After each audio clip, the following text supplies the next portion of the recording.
Абхазия, еще недавно воспринимавшаяся как один из немногих надежных союзников России на Южном Кавказе, стремительно превращается в зону турбулентности. Поводом для эскалации стали вовсе не военные учения, не политические протесты, а на первый взгляд банальный туристический скандал. Однако за ним вскрылись куда более глубокие противоречия. Реакция Москвы, медиасреды и широкой российской общественности показала, насколько хрупкой может быть союзническая модель, если она строится не на уважении, а на дотационной инерции и паразитирующей риторике. Началось все с комментария, который могла бы и не заметить широкая публика, если бы не его тон. Представительница Министерства туризма Абхазии Кристина Лакербая обрушилась с критикой на российских туристов, назвав их экономически бесполезными. По ее словам, они ограничиваются лапшой быстрого приготовления и не покидают территорию гостиниц, тем самым не приносят никакой выгоды местной экономике. Эта фраза стала триггером для мощнейшего медиарезонанса. Россияне восприняли ее как плевок в лицо. Десятилетиями поддерживать республику деньгами, льготами, прямыми дотациями, и в ответ услышать, что они не нужны? Эмоциональная реакция не заставила себя ждать. Сотни тысяч просмотров, тысячи комментариев, аннулированные бронирования. Эффект был мгновенным и болезненным. Уже через несколько дней Лакербая лишилась должности, но осадок остался. Следом в медиаполе прогремело новое заявление, на этот раз от Александра Басария, руководителя Абхазского фонда «Кино». Он пошел еще дальше, обвинив экономных туристов из России не просто в безвредной бедности, а в подрыве основ национальной безопасности. Уровень риторики начал переходить в геополитическую плоскость. Басария позже попытался смягчить эффект, назвав свои слова частной позицией и принес извинения. Но именно в этот момент стало понятно, это уже не отдельный инцидент, а системный сбой в отношениях. На этом фоне пошли утечки. В экспертной и околодипломатической среде Москвы заговорили о возможности пересмотра всего спектра поддержки, включая статус признания. Это не был официальный ультиматум, но сам факт появления таких сигналов в публичном поле говорит о многом. В условиях, когда Абхазия на 80% зависит от российских трансфертов, угроза даже частичной ревизии этих отношений равносильна внутреннему кризису. Пикантности добавили действия местных блогеров, которые, пытаясь сыграть на хайпе, начали выкладывать видео с призывами не приезжать в Абхазию, мол, езжайте в Крым, в Сочи, туда и дороже, и отношение другое. Один из них, особо популярный, пошутил, мол, не приезжайте в село Ачамчера, там скучно. В российских соцсетях шутку не оценили. Началось массовое отторжение. Министр туризма Астамур Логоо был вынужден экстренно выступить с заявлением, где отметил, что республика рада всем туристам, а слова отдельных чиновников не отражают официальную позицию.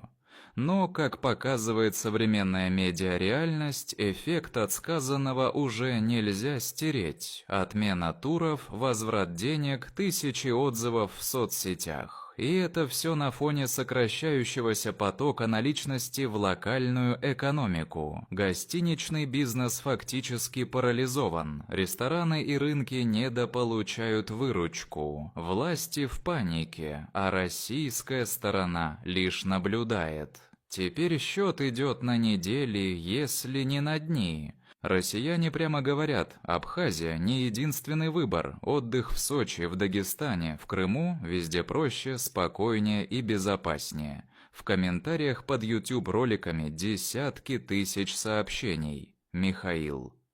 Давайте все просто перестанем туда ездить. Софья. Хочешь суверенитета – живи за свои, Виталий. Надоело хамство, пусть теперь сами гордятся своей пустотой. Иван вспоминает, как его там обворовали. Полина жалуется на упадок, разруху, советский налет и враждебную атмосферу. Это уже не единичные случаи, это тренд. По состоянию на конец июля 2025 года туристический поток в республику обрушился. Это фиксируют все крупные туроператоры. И теперь Москва уже не просто наблюдает, а корректирует свою политику. Финансирование урезается, программы приостанавливаются. Инфраструктурные проекты в заморозке. На повестке вопрос о радикальном изменении формата отношений. На фоне сворачивания туристического сезона в республике начала проявляться уязвимость всей ее экономической модели. Ведь туризм – это не просто поток людей на пляже. Это единственный стабильный канал поступления живой валюты в локальную экономику. И если россияне массово разворачиваются, это не вопрос вкуса, это вопрос выживания. По официальным данным, до 60% сезонной выручки в Абхазии обеспечивали российские туристы. Прямые дотации из российского бюджета составляли от 40 до 50 миллиардов рублей ежегодно, плюс субсидии, инфраструктурные программы, гуманитарные линии, пенсии, поставки электроэнергии по льготным ценам.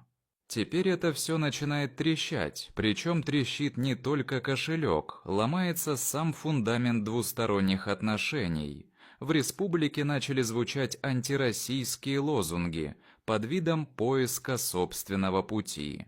Уже были зафиксированы случаи запрета на покупку недвижимости гражданами Российской Федерации, блокировка инвестиционных проектов, ограничения на участие российских компаний в восстановлении дорог и медицинской инфраструктуры. Это выглядит как парадокс. Регион, на 90% зависимый от внешней помощи, вдруг начинает диктовать условия крупнейшему донору. И в Москве это видят и делают выводы. В ответ Кремль предпринял шаги, которые долго откладывались. Финансирование резко сокращается, закрыты десятки программ, ограничен ввоз оборудования, приостановлены трансферы. Государственные структуры России получили прямую директиву: никаких новых проектов до пересмотра модели отношений. Абхазия оказалась в положении, когда любые политические заявления напрямую влияют на цены в магазинах и зарплаты бюджетникам. На этом фоне элиты республики продолжают риторику суверенного выбора. Но в реальности не хватает даже на выплату пенсий. В стране начался экономический откат, перебои с электроэнергией, лекарства – дефицит, резко выросли цены на продукты и топливо. Простые граждане вынуждены выживать в условиях, которые они не выбирали. А в это время из Сухума продолжают звучать заявления о новой внешней политике и пересмотре приоритетов. Но с кем? С Турцией, с Грузией, с Западом, который до сих пор не признал даже базовые формы государственной субъектности Абхазии. Москва четко обозначила красные линии. Поддержка не безусловна. Союз – это не абонемент на помощь, а формат, требующий взаимного уважения. И если республика хочет сохранить этот статус, она обязана его подтвердить на деле. Иначе последствия будут необратимыми, причем не только в туризме. Россия может перекрыть логистику, энергетические каналы, гуманитарные поставки. Все это уже обсуждается на уровне профильных ведомств. Республика стоит перед выбором: либо вернуться к модели партнерства, демонстрируя уважение и здравый смысл, либо окончательно оказаться в изоляции, без ресурсов, без поддержки, с внутренней нестабильностью и нарастающим социальным напряжением. И в Москве больше не будет дискуссий, будет расчет прагматичный и холодный. Политическая и информационная турбулентность последних недель высветила фундаментальную проблему. Абхазия так и не сформировалась как субъект с устойчивой экономикой, независимой дипломатией и внутренней легитимностью. Вся конструкция, выстроенная после конфликта начала 2000-х, опиралась исключительно на российскую поддержку – финансовую, военную, энергетическую, гуманитарную. Но когда этот ресурс оказался под вопросом, абхазская элита не предложила ни реформ, ни стратегии, ни диалога.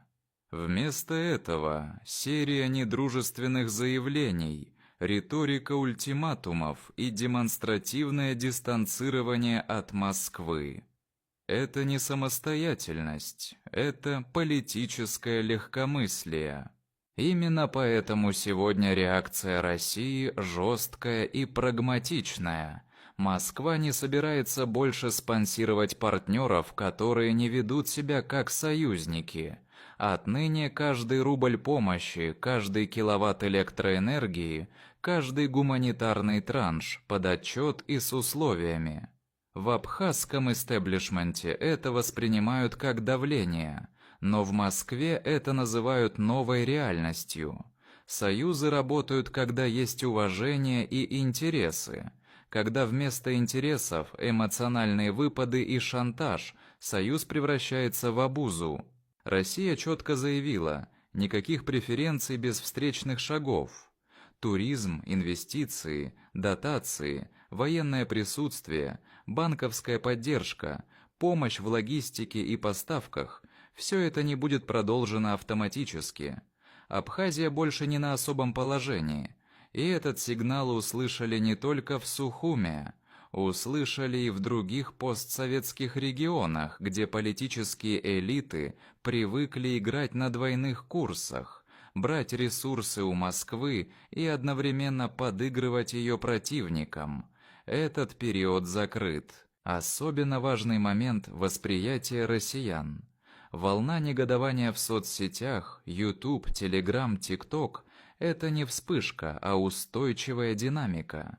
Люди, которые долгие годы ездили в Абхазию, считали ее братским регионом, вдруг услышали от местных чиновников, что они нежелательные гости, что их экономия – это угроза, что они якобы не уважают местные традиции.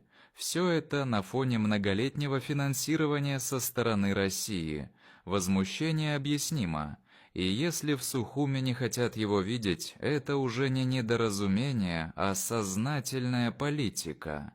Именно поэтому комментаторы не просто ругаются, а требуют ответных шагов от Москвы.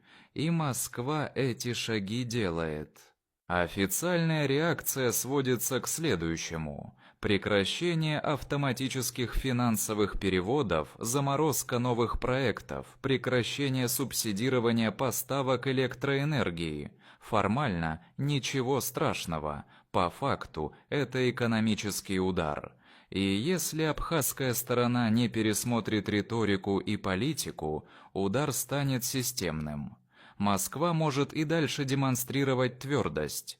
Закроет доступ к дотациям, прекратит льготы, ужесточит визовый режим, ограничит трансграничную экономику.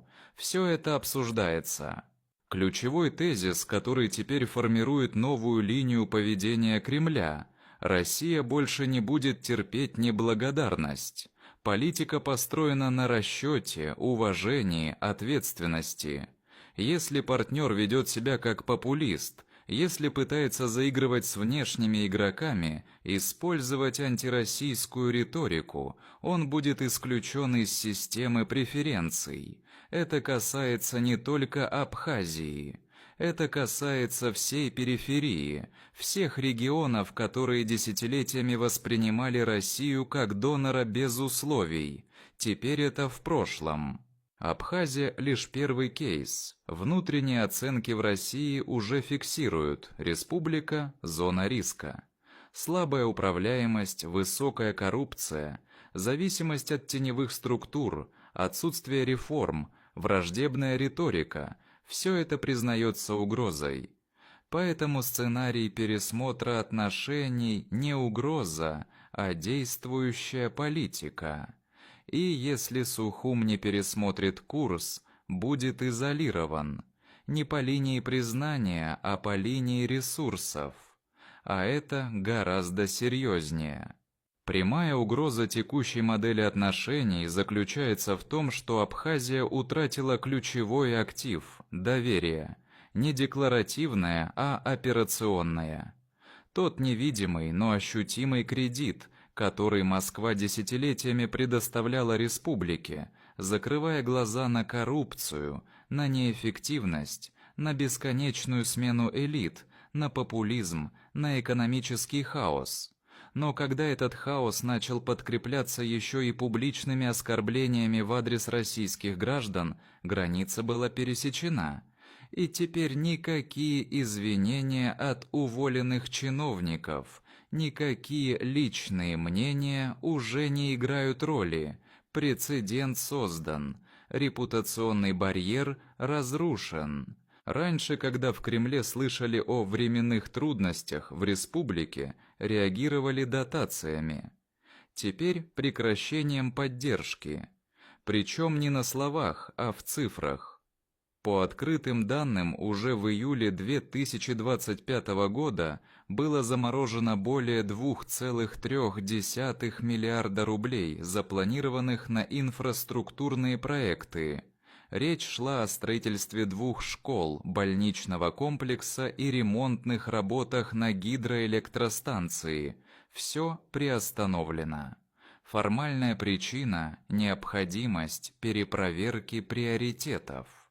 Реальный политический конфликт, усиленный общественным раздражением. На энергетическом направлении ситуация не менее показательная. Ранее поставки электроэнергии в республику осуществлялись на льготных условиях с субсидированием из федерального бюджета. С июля поставки переведены на коммерческие тарифы. Разница между прежними и новыми расценками в среднем 260%.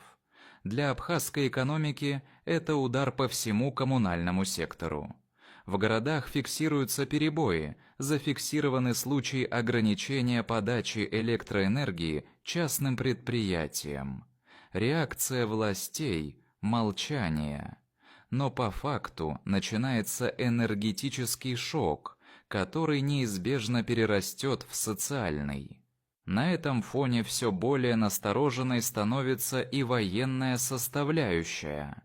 Хотя российские военные базы в регионе продолжают функционировать, в кулуарах обсуждается возможность сокращения контингента или перераспределения сил. В условиях, когда руководство республики не демонстрирует партнерского поведения, вопрос о перераспределении приоритетов становится актуальным. Москва ясно дала понять, военное прикрытие не может предоставляться автоматически, если политическая лояльность под вопросом. Сценарий, при котором часть функционала будет передана Южной Осетии или даже Армении, уже не гипотетика. Но, пожалуй, самый болезненный удар – это репутационный крах.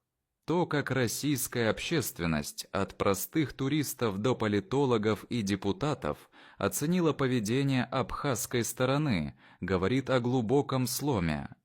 Отношение изменилось. Не на словах, а в ощущениях. Из братского региона Абхазия превратилась в токсичную точку. Там, где раньше звучало «поехали к своим», теперь все чаще говорят «не ногой».